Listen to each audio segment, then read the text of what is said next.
그리스도시요 살아계신 하나님의 아들이십니다. 우리 서로 인사하겠습니다. 복음의 열정을 회복합시다. 지난 주간에 우리 세계 청소년 수련회가 있었습니다. 이제 렘넌트들이 은혜를 많이 받고 이렇게 집으로 이제 왔죠. 또 그 지난번에는 우리 초등부 수련회가 있었고요. 이제 1월 말에는 또 세계 대학 수련회 이렇게 있게 됩니다. 겨울 일정들을 두고 여러분 기도해 주시길 바랍니다. 근데 이제 문제는 이제 렘넌트들이 수련회를 갔다가 와서 이제 부모들이 원하는 것처럼 은혜 받았으면은 이 집에 와서 삶도 바뀌어야 되는데 그 기대만큼 이게 바뀌질 않는 거예요. 근데 이게 비단 그 렘넌트만의 문제는 아니지 않습니까? 우리가 이 주일에 예배를 드립니다. 예배를 드리면은 하나님의 말씀을 읽고 듣고 또 찬양하고 이러면은 뭔가 마음속에 이 은혜도 받고 힘이 나는데 이제 내일 직장에 가 보면은 그때 받은 그 은혜와 힘이 또 사라져 버리는 거예요. 자, 이 일을 어떻게 하면 좋을 것인가? 그러니까 이제 지금 우리가 이 예배뿐만 아니라 우리가 무슨 다른 훈련이나 이런 부분들도 갔다 오면은 그냥 그날로 그냥 끝나버리는 이런 부분들이 계속 반복되어지니까 뭐 훈련이 뭐 필요가 있냐 또는 예배를 뭐 드릴 필요가 있느냐 이제 이런 생각을 하게 됩니다. 이는 그 원인이 무엇이겠습니까? 분명히 수련회 가서는 또 훈련 가서는 또 주일 예배에서는 내가 은혜 받은 게 분명한데 내가 현장 가면은 그때 받은 그 은혜를 유지를 못해 나가는 거예요. 그게 무슨 이유냐면은 그게 바로 이 하나님의 말씀과 내 신앙생활이 현장에서 현장화가 안 되었기 때문입니다. 그러니까 주일에는 오면은 은혜 받잖아요. 뭐 찬양도 드리고 또 말씀도 듣고 그냥 이 시스템 속에 있으면은 그냥 되어지는데 현장 나가면은 그럼 직장 가면은 일을 해야 되죠. 렘넌트들이 공부를 해야 되죠. 이 은혜 받을 수 있는 시스템이 아닌 거예요. 그러니까 계속 이렇게 흔들리게 되는 겁니다. 그러면 우리가 늘 이런 삶을 살아가야 되는가? 그렇지는 않죠. 여러분 우리가 이 현장을 현장화하지 못하면은 가정을 현장화 또 이 나의 직장과 우리 렘넌트들의 그 학교 현장을 이 복음으로 현장화하지 못하면은 어떻게 되어집니까? 하나님 말씀과 현장이 맞지 않다고 생각을 하는 거예요. 그러니까 갈등이 생기죠. 그 갈등이 지속되어지면은 자신도 모르게 그냥 불신앙이 들어옵니다. 뭐 말씀 들어도 말씀하고 현장하고 안 맞는데 뭐 굳이 이걸 뭐 내가 애를 써서 들을 필요가 있느냐? 그럼 이제 현장에 가서 이 불신앙이 드는 거예요. 그러면 그것으로 끝나면 되는데 우리 신앙생활과 직장생활이 무기력해지는 겁니다.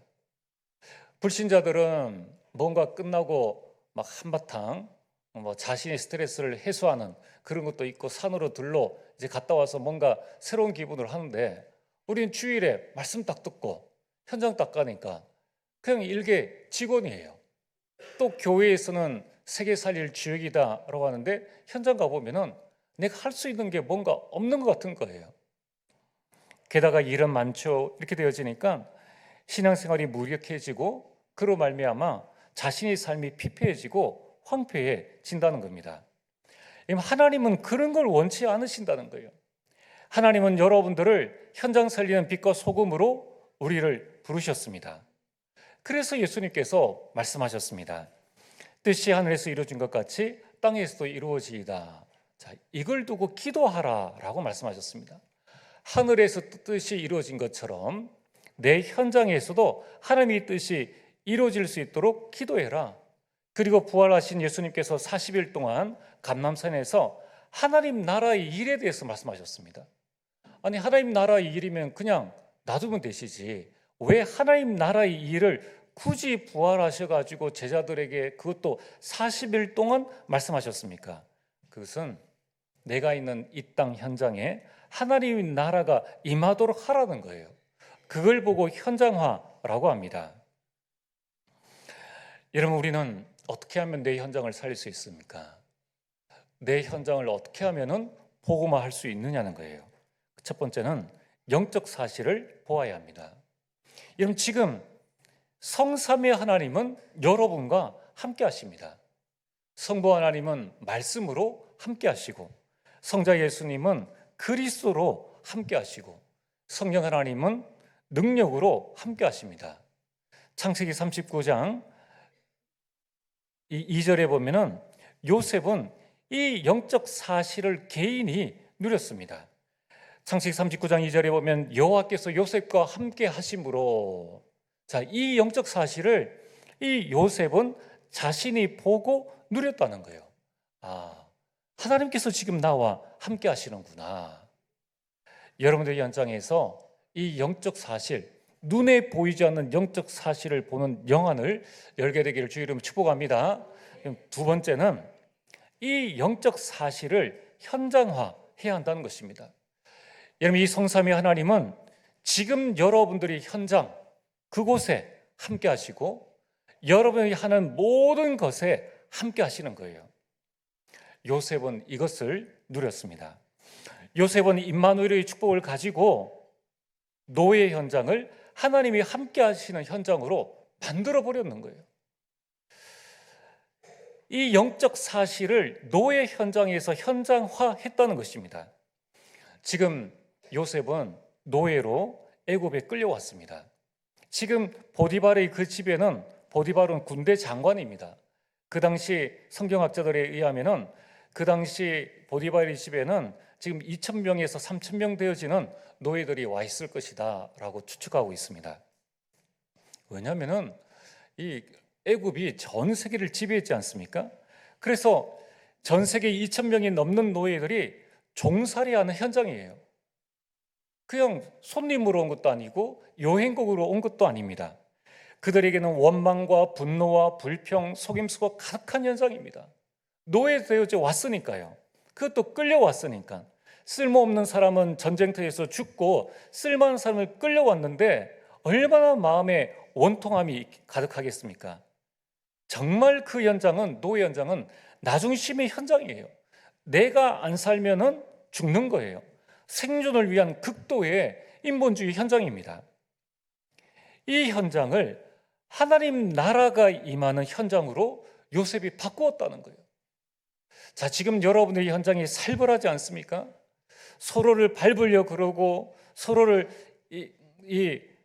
승진하려 그러는 그러한 이 살벌한 현장에, 이 현장 속에서 요셉은 하나님의 나라가 임하는 현장으로 바꾸었다는 겁니다. 그 결과가 뭡니까? 그 증거가 뭡니까?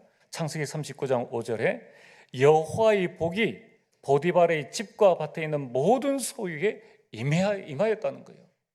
분명히 보디발 집은 우상 숭배의 집입니다. 그 집은 망해야 되는 집안인 거예요. 애굽은 망해야 됩니다. 여러분들, 그럼에도 불구하고 그 보디발의 집과 밭이 뭐라고요? 밭이 보디발과 무슨 상관이 있습니까? 그러나 요셉이 성삼위 하나님이 함께 하시는 이 축복을 현장화해버리니까 불신자 보디발의 밭과 집에 있는 모든 소유물, 밭에 있는 뭡니까? 채소, 거기에 있는 가축들, 이런 모든 것들이 요셉 때문에, 요셉이 현장화한 것 때문에 축복을 받았다는 것입니다. 오늘 여러분들이 직장이 여러분 때문에 살아나야 된다는 거예요. 우리나라가 우리 교회 때문에, 여러분 때문에 살아나야 된다는 것입니다. 여러분들, 요셉 때문에 현장이 바뀌었지 현장 때문에 요셉이 바뀌지 않았습니다. 이게 현장화의 축복입니다. 여러분들이 교회에서는 거룩한 이 모습, 사실 그렇게 되어지지 않습니까? 또 하나님을 닮아가려고 하는 그런 모습이 있는데 왜 직장에서는, 왜 가정에서는 내가 원하지 않는 나의 모습으로 주변 사람들을 힘들게 하고 또 나 자신을 힘들게 하는가? 그게 바로 현장화가 되어지지 않기 때문입니다. 왜 현장화가 되어지지 않습니까? 현장에 있는 흑암 세력이 더 강하게 역사하기 때문이에요. 여러분, 지금 우리나라는 이 종전 나라가 아니라 지금 이 전쟁 중에 휴전의 나라입니다. 지금 북한은 뭘 하려고 하고 있습니까? 우리나라를 공산화하려고 하고 있습니다. 그러니까 온갖 무기를 만들고 여러 군인들을 훈련시키고 있지 않습니까? 근데 왜 북한이 우리나라를 아직까지 공산화하지 못하고 있습니까? 왜 김일성, 김정은 이 다음에 이렇게 이 일들을 하지 못하고 있습니까? 그거는 공산화하려고 하는 북한의 힘보다 민주화하려고 하는 우리나라의 국방력이 더 세기 때문에, 그러니까 할 수가 없는 거예요. 여러분, 이 말이 뭡니까? 왜 현장에서 우리가 어려움을 당하고 왜 내 모습 아닌 모습으로 우리가 살아가야 됩니까? 내가 그 현장을 바꾸려고 하는 영적인 힘보다 현장에 있는 흑암 세력의 힘이 더 세다는 거예요. 우리는 그걸 인정을 해야 됩니다. 그렇다면 이렇게 우리가 현장화하지 못하고 살아간다면 우리는 하나님이 주시는 나의 경제의 축복을 교회에서는 당신은 시대 살릴 주역입니다, 당신에게는 빛의 경제가 있습니다 했는데 현장 가보니까 다 빼앗겼어요. 그걸 차지할 수 있는 힘이 없다는 겁니다. 자, 그래서 오늘 여러분들이 반드시 여러분의 가정과 여러분의 가문, 여러분의 직장과 여러분의 지역을 현장화하는 것은 우리의 절대 사명이라는 거예요. 그렇게 하라고 예수님께서 우리에게 기도를 가르쳐 주셨다는 것입니다. 현장화되어져야지만 세계복음화를 할 수 있는 것입니다. 현장화하는 방법이 뭡니까? 그것이 바로 하나님의 절대 망대를 세우는 것입니다. 그래서 여러분들 지금부터 기도하시면서 이렇게 꼭 해보시길 바랍니다. 첫 번째는 주일입니다. 오늘 주일에는 현장을 복음화할 수 있는 망대를 세우기 전에 주일에 말씀의 망대를 세우시길 바랍니다. 예배의 망대를 세워야 되는 거예요. 그래서 여러분들이 말씀을 통해서 은혜를 받고, 말씀을 통해서 문제와 갈등과 이 위기에서 답을 얻고 그것을 이길 수 있는 힘을 얻는 겁니다. 여러분이 주일에 교회 오실 때 뭐라고 기도하십니까? 세 가지를 두고 기도하세요. 하나님, 이 현장을 이길 수 있는 하나님의 은혜를 주옵소서. 하나님이 저에게 답을 주옵소서. 하나님이 저에게 위에서 주시는 힘을 주옵소서. 그래서 여러분들이 말씀으로 나를 세우는 겁니다. 이제 여러분들이 월요일부터 금요일까지 직장 생활을 합니다. 월요일 레몬트들이 학교에 갑니다. 그때에는 여러분이 그 현장에 5기초 중 한 가지의 망대는 여러분이 세우셔야 돼요. 그게 뭡니까?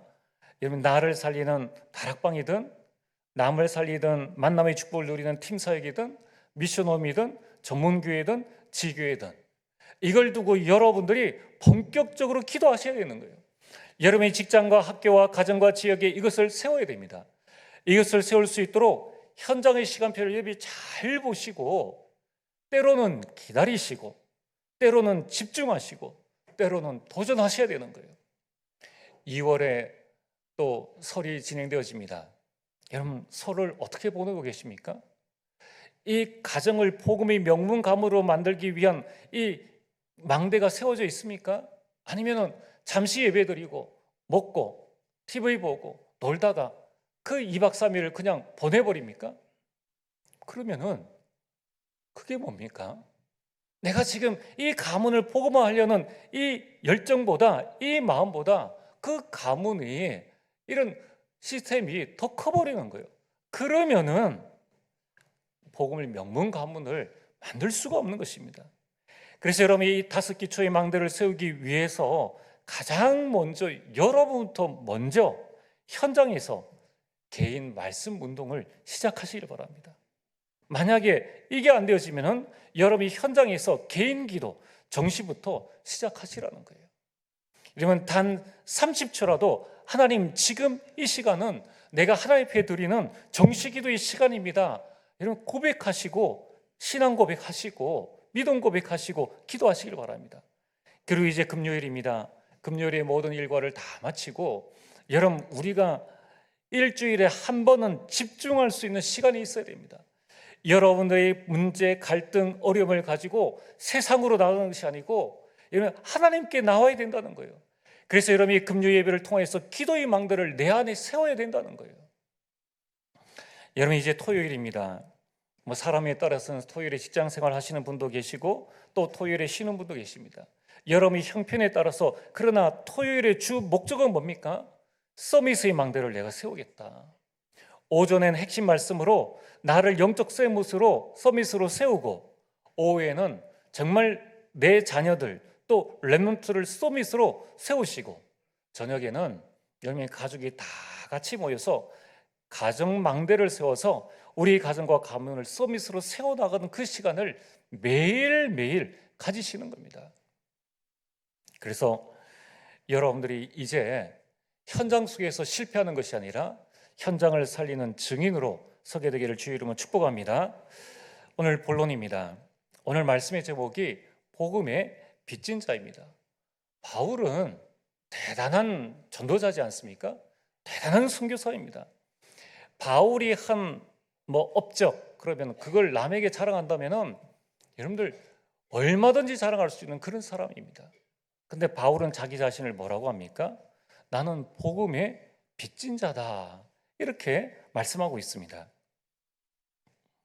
여러분, 우리가 이 복음의 빚진 자, 복음 그럼 좋은 건데 무슨 빚을 진 자인가? 여러분, 우리가 어떤 단어를 들었을 때 떠오르는 생각이 있죠. 그걸 연상작용이라고 합니다.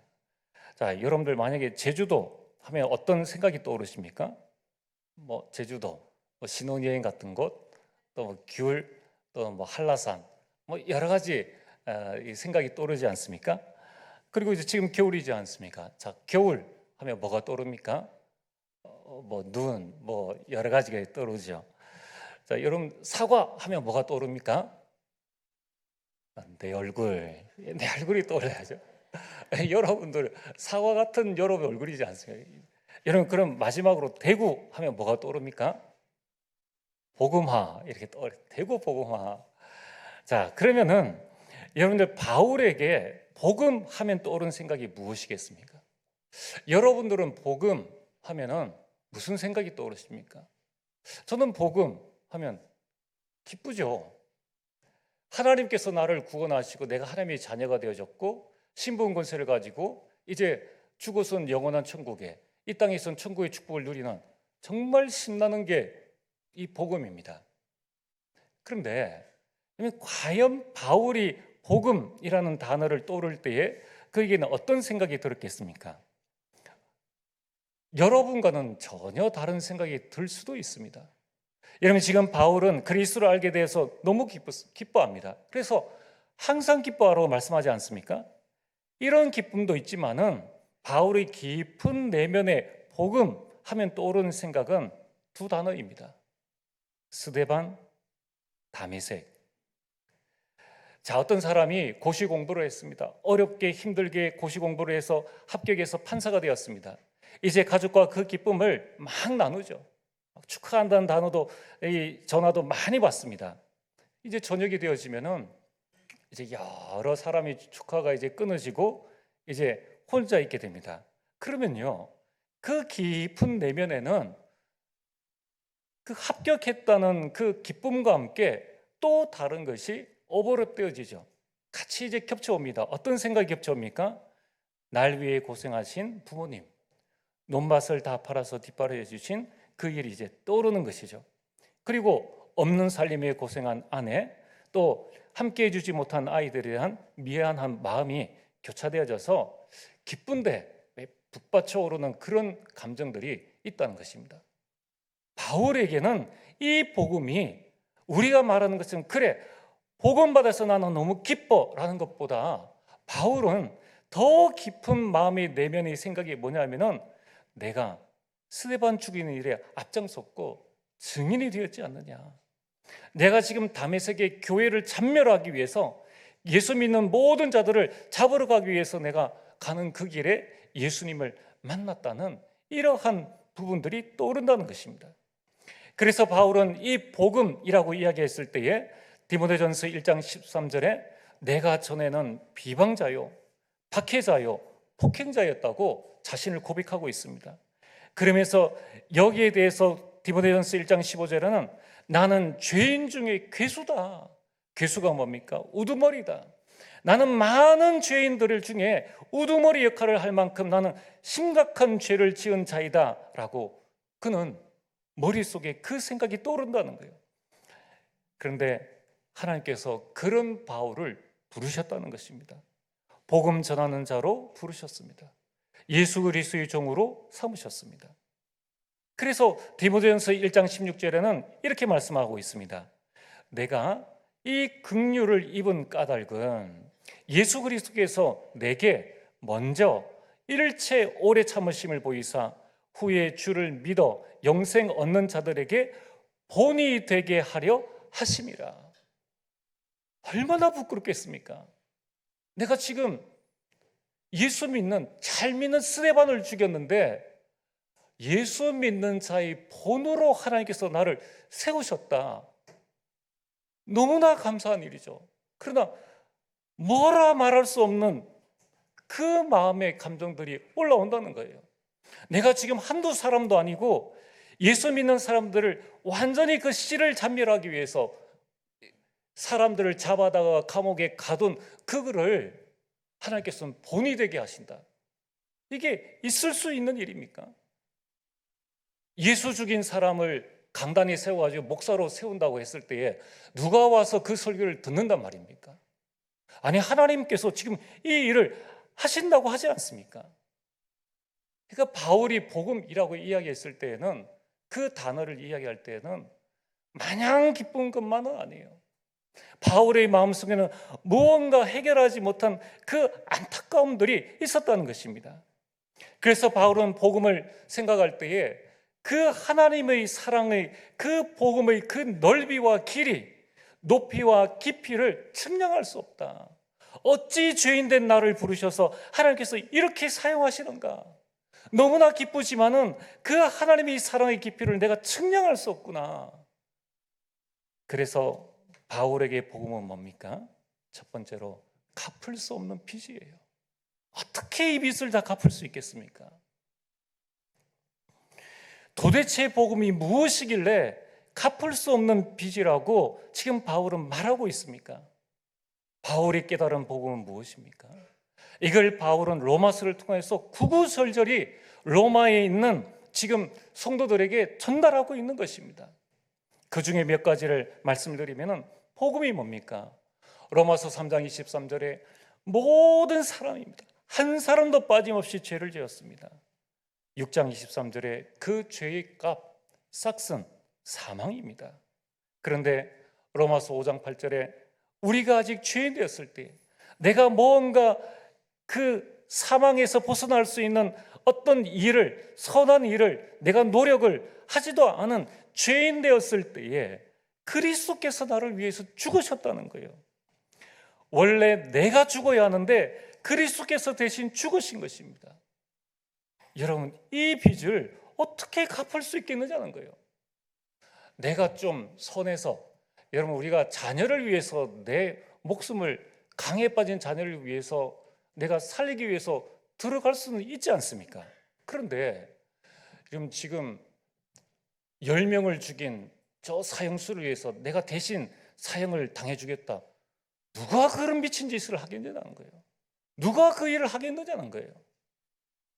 근데 그 미친 짓을 하나님께서 하셨다는 거예요. 그뿐입니까? 예수 그리스도의 죽으심으로 말미암아 로마서 8장 1절에 내가 한 죄에 대해서는 더 이상 묻지 않겠다. 로마서 8장 2절에는 그 죄와 사망의 법에서 너를 해방시켰다. 동시에 지옥의 권세에서 마땅히 죽어 지구에 가야 될 우리를 영원한 천국으로 옮기셨다는 거예요. 또한 로마서 5장 1절에 예수 그리스도로 말미암아 하나님과 더불어 화평함을 누리게 되었다는 겁니다. 나는 아무것도 한 것도 없는데 예수 그리스도께서 나를 위해서 죽으심으로 말미암아 하나님을 만나는 그 길을 열어주셨다는 거예요. 이게 얼마나 놀라운 사건입니까? 그리고 하나만 말씀하셨습니다. 로마서 10장 13절에 누구든지, 죄인이든지 누구든지 주의 이름을 부르면 구원을 받으리라. 우리 노력이나 우리 행위나 우리 어떤 것도 하나님은 전혀 묻지 아니하시고 그 이름을 믿고 부르면 영원한 구원을 우리에게 주신다고 말씀하셨습니다. 이러면 구원받고 난 다음에 우리가 얼마나 착한 행실로 잘 살았습니까? 그러지 못했지 않습니까? 그러나 하나님은 로마서 8장 35절 39절에 이 하나님의 사랑, 나를 구원하신 그 하나님의 사랑에서 나를 영원히 끊을 수 없다고 말씀하셨다는 거예요. 이게 복음이라는 것입니다. 바울은 이 복음을 깨달았다는 거예요.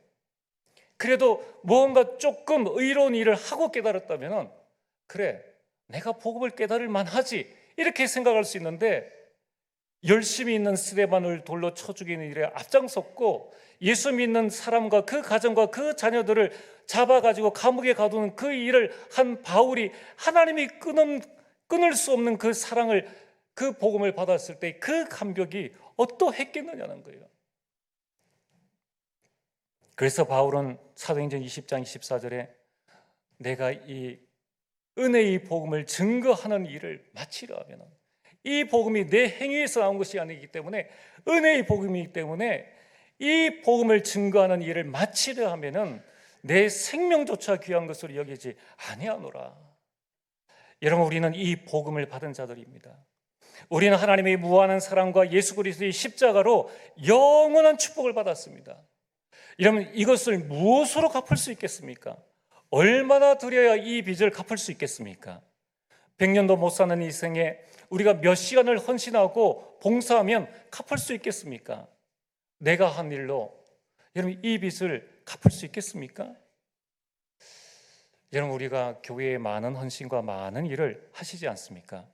여러분, 우리가 주의 일을 할 때에, 우리가 교회를 헌신하고 봉사할 때에 이 마음으로 하시길 바랍니다. 누가 나를 알아주지 않더라도 내가 복음에 빚진 자이다, 그 마음으로 여러분들이 헌신하시길 바랍니다. 여러분, 누가 무슨 말을 할지라도 하나님의 이 사랑과 이 은혜에 감사해서 복음에 빚진 자의 마음으로 여러분이 헌신하게 되기를 주 이름으로 축복합니다. 두 번째는 바울이 생각한 이 복음은 뭡니까? 인생을 바꾼 위대한 선물이라는 거예요. 빌보 3장 5절에서 9절에 바울은 자기 자신이 내게 유익하던 모든 것을 해로 여겼습니다. 왜냐하면 그리스도를 아는 지식이 가장 고귀하기 때문입니다.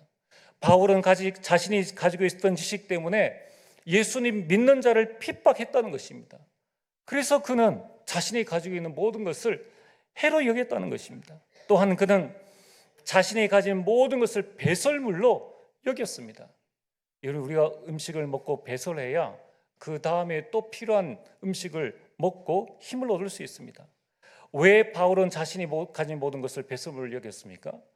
바울은 그 당시에 아무나 가질 수 있는 로마 시민권자입니다. 그는 바리새인입니다.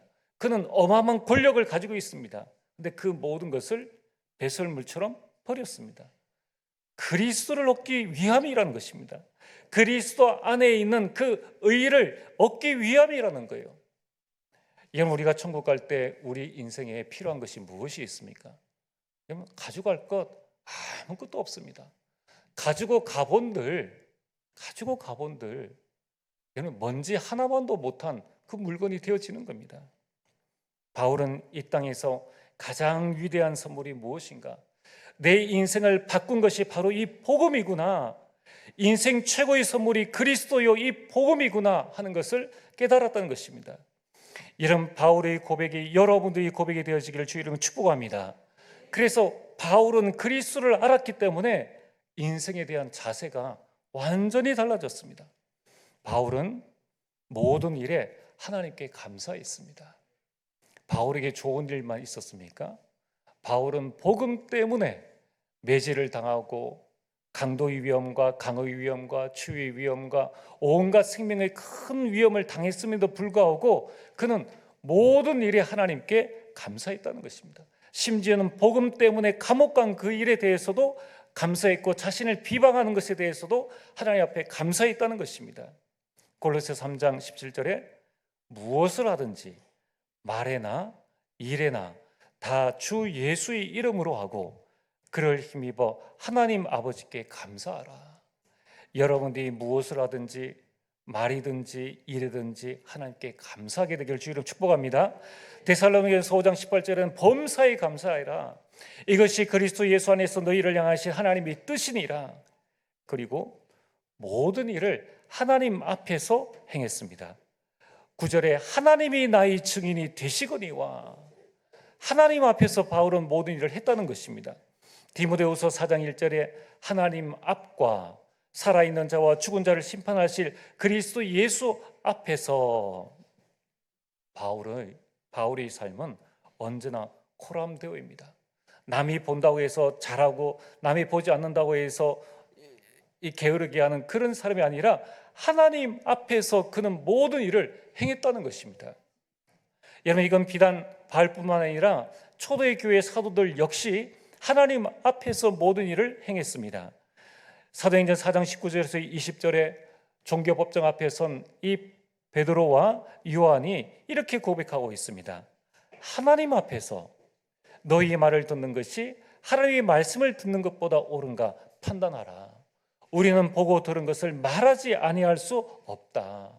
여러분, 지금 이 종교 재판은 일반 법정 재판보다 훨씬 더 가혹한 재판입니다. 법적인 어떤 위반 사항이 없어도 종교적인 위반 사항이 있으면은 당장의 사형에 처할 수 있는 그런 어마무시한 현장이 바로 이 현장입니다. 그러함에도 불구하고 베드로와 요한은 하나님 말씀 듣는 것이 너희들 말 듣는 것보다 옳은가 판단해라. 모든 기준을 하나님 앞에서 행했다는 것입니다. 오늘 우리 모든 성도님들이 직장 가서 사장 앞에서 행하지 마시고 직원들 앞에서 행하지 마시고, 만약에 우리가 하나님 앞에서 또 우리 교회 일과 우리가 섬기는 우리 구역장, 권찰들, 우리 섬기는 모든 일들을 하나님 앞에서 행하신다면 하나님께서 어떻게 하시겠습니까? 하나님은 그 복음의 능력을 우리에게 시간마다 부어주신다는 것입니다. 또한 우리는 모든 것을 하나님의 뜻 안에서 바울은 행했습니다. 10절에 바울은 로마에 가기를 간절히 원했습니다. 그러나 그것조차도 하나님 뜻 안에서 구했다는 것입니다. 바울은 온전히 하나님 중심이었습니다. 우리는 교회를 위해서라면 하면서 내 뜻을 관철시키려고 하지 않습니까? 우리는 무슨 일을 하면서 이 자신의 뜻과 자신의 계획을 이루려고 하는데, 바울은 아무리 좋은 것이라도 하나님의 뜻 안에서 행하기를 원했다는 것입니다. 골로새 1장 1절에 하나님의 뜻으로 말미암아, 그래서 바울은 로마서 12장 2절에 하나님의 선하시고 기뻐하시고 온전하신 뜻이 무엇인지 분별하려고 힘을 썼다는 것입니다. 여러분, 우리 인생이 이 복음으로 말미암아 바뀐 위대한 그 삶이지 않습니까? 여러분, 우리 인생이 에베소서 2장 1절에 영적으로 죽은 인생이요, 에베소서 2장 2절에 이 사탄이 만든 세상의 풍속을 따라갔습니다. 점을 치고요, 무속인을 찾아가고 우상 숭배를 하고 제사를 지낸 그런 우리 자신들 아닙니까? 그래서 우리는 에베소서 2장 3절에 본질상 진노의 자녀로 살아왔다는 겁니다. 아무리 선을 행하고 아무리 노력하고 많은 것을 배우고 권력을 가지고 재물을 가지고 있다 할지라도 그것으로 우리의 진노를 피할 수가 없다는 거예요. 왜냐하면 본질상 진노의 자녀가 되었기 때문입니다. 이러한 아무것도 한 것 없는 우리에게 에베소서 2장 8절에 하나님의 은혜로 말미암아 예수 그리스도를 믿어 구원받는 이 자리에 오게 되었다는 것입니다. 오늘 여러분들은 정말 바울처럼 모든 일에 감사하시길 바랍니다. 모든 일을 하나님 앞이 아닌 사람 앞이 아닌 하나님 앞에서 행하시길 바랍니다. 모든 것을 내 뜻대로 아닌 하나님의 뜻 안에서 하나님의 뜻대로 행하시게 되기를 주의 이름으로 축복합니다. 세 번째는 경고하게 하는 절대 망대입니다.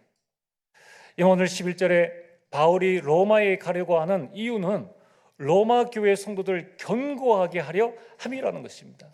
지금 로마 교회의 상황은 어떠합니까? 황제만이 이 주여라는 단어를 쓸 수 있는데 교회에서 예수님을 향해서 주여라는 단어를 쓰고 있습니다. 그래서 그 당시에 로마 시대에 많은 황제들이 있었지만은 바울이 있었던 그 시대의 대표적인 황제가 네로 황제입니다. 얼마나 교회를 핍박했습니까? 강대국 로마의 핍박이 외부적으로는 있었고 또 내부적으로는 유대파 그리스도인 또 이방인파 그리스도인들 간에 이 율법과 이 방종으로 말미암은 갈등과 분열이 있었다는 것입니다. 바울은 알았습니다. 이들을 견고하게 할 수 있는 것은 복음밖에 없다. 여러분, 복음만이 우리를 견고하게 한다는 것입니다. 여러분, 견고하게 하다는 말의 뜻이 뭡니까? 원어에 보면은 강하게 하다, 확실하게 하다. 로마에 있는 이 성도들, 이들을 분리되지 않고 분열되지 않고 강하게 할 수 있고 확실하게 할 수 있는 것은 복음밖에 없다는 것을 바울은 알았다는 것입니다. 여러분, 복음만이 우리와 여러분들을 견고하게 할 수 있습니다. 여러분, 다른 복음은 없습니다. 오직 복음이라는 것입니다. 그래서 바울은 이 구원을 넘어서 현장을 살릴 수 있는 이 복음의 절대망대를 세워주기를 원했습니다. 결국 어떻게 되어졌습니까? 핍박 때문에 로마 교회가 무너진 것이 아니라 그 현장에 하나님의 복음의 절대망대를 세워서 그 현장을 현장화하니까 결국은 무너지지 않게 되었다는 것입니다. 오늘 여러분의 현장에 무너지지 않는 하나님의 절대망대를 세워서 현장화하게 될 주의 이름으로 축복합니다. 이미 복음의 망대를 세우면 절대 무너지지 않습니다. 우리는 바울처럼 이런 일에 쓰임받아야 합니다. 우리는 연약한 성도들이 있습니다. 우리에게는 렘넌트들이 있습니다. 연약한 우리 구역원들이 있습니다. 우리 전도 회원들이 있습니다. 이제 갓 신앙생활을 시작하는 새가족과 다민족들이 있습니다. 여러분, 이들을 견고케 하는 것은 복음이요, 이 복음을 전하는 일에 저와 여러분들이 쓰임받게 되기를 주의 이름으로 축복합니다. 오늘 결론입니다. 우리 교회가 이 복음을 붙잡고 복음의 열정이 넘치는 교회가 되어지기를 주의 이름으로 축복합니다. 여러분, 열정이 있다는 것이 얼마나 귀한 건지 모릅니다. 그래서 사람들이 열정에 대해서 이런 말을 했습니다. 이 세상 최고의 파산자는 열정을 상실한 사람이다. 이 세상 모든 것을 상실하고도 열정만 상실하지 않는다면 그는 다시 성공할 수 있다. 자, 여러분 주변에 세상에서 성공한 사람 한번 보세요. 정치인, 국회의원, 여러분들 이 돈 많이 번 경제인들, 신자 불신자 관계없이 신앙을 떠나서 그들에게 있는 게 뭡니까? 그들은 뭔가를 향해서 달려나가는 열정이 있었다는 거예요. 자, 열정만 가지고도 세상에서 성공할 수 있다는 겁니다. 그래서 이런 말을 했습니다. 당신 아들, 딸에게 단 하나의 재능만을 줄 수 있다면 열정을 주어라. 열정은 자신과 자신의 단점과 실패를 뛰어넘게 할 것이다. 그럼 세상 성공하려면 세상 열정 가지면 됩니다. 그러나 이 시대를 변화시키고 세상을 복음화하고 현정하려면 복음의 열정이 있어야 합니다. 바울에게는 복음의 열정이 있었습니다. 15절에 나는 할 수 있는 대로 로마에 있는 너희에게도 이 복음 전하기를 원하노라. 여기 할 수 있는 대로 원하노라, 이 말을 원문에 보면은 나는 간절히 열망한다라는 이 말입니다. 오늘 여러분들은 무엇에 대한 열망을 가지고 있습니까? 오늘 여러분들은 무엇에 대한 열정을 가지고 있습니까? 바울은 저 로마에 있는 사람들, 내가 로마에까지 가서라도 복음을 전파해서 이들을 온전히 견고하게 하기를 원한다. 이게 바울의 열정입니다. 왜냐하면 현정하지 못하면, 복음의 망대를 세우지 못하면 저들은 반드시 로마의 사상과 로마의 권력 앞에 무릎 꿇게 될 것이기 때문에 여러분의 현장을 복음하지 못하고 여러분의 자녀의 가정, 이 자녀의 학교를 정말 그 복음의 망대를 세우지 못하면 결국은 무너질 수밖에 없다는 거예요. 오늘 여러분이 이 복음의 열정을 회복하셔야 되는 거예요. 그래서 바울은 복음을 깨닫고 난 뒤에 복음 전파의 간절함을 가졌습니다. 복음 전파의 열정이 넘쳐났습니다. 여러분, 2024년에 우리 모든 성도님들이 로마서를 통해서 복음을 깊이 풍성히 깨닫고 누리게 되기를 주의 이름으로 축복합니다. 또한 이제 여러분들이 복음의 열정을 회복하시게 되기를 주의 이름으로 축복합니다. 이제 여러분들이 그 복음의 열정, 너무나 하나님께서 우리에게 주신 이 복음, 내가 도저히 갚을 수 없는 이 복음으로 말미암아 그 열정으로 전도 캠프실을 열어서 여러분 가정 가문, 여러분 직장에, 우리 렘넌트들이 학교에 이런 복음의 망대를 세우는 교회를 살리는 주역이 되어지길 바랍니다. 여러분 70인 시대를 열어서 현장을 살리는 주역, 금토일 시대를 열어서 237 나라와 미래를 살리는 주역으로 서게 되기를 주의 이름으로 축복합니다. 전능하신 아버지 하나님, 참으로 감사를 드립니다. 아버지 하나님이여, 우리에게 갚을 수 없는 빚, 하나님 내 인생을 완전히 뒤바꾼 이 복음, 아버지 하나님 우리에게 이 복음의 열정을 허락하여 주시옵소서. 하나님 이 복음의 열정으로 우리 모든 현장에 있는 사람들 견고하게 하는 복음의 절대망대를 세우는 응답과 축복들 더하여 주시옵소서. 2024년 올 한 해에는 이 복음의 열정으로 나라의 현장을 살리는 주의 백성들 일어나게 하여 주시옵소서. 예수님 이름으로 기도리옵나이다. 아멘.